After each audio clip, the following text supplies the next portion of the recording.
तो यहां पर भी इसकी डिटेल को भी मैं मेंशन कर देता हूं कि ये गेट 2022 का क्वेश्चन है, ठीक है।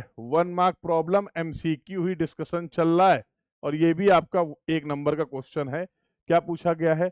Electromagnetic spectrum can be broadly divided as in order of increasing wavelength.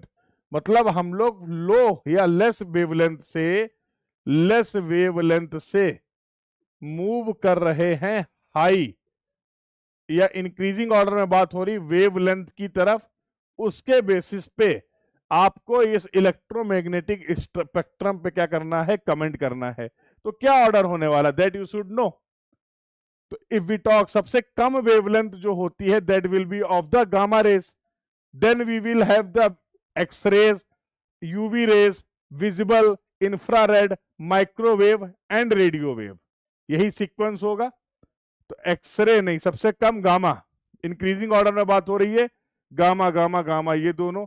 Gamma के बाद एक्सरे, एक्सरे के बाद अल्ट्रावायलेट यूवी, ये है भाई।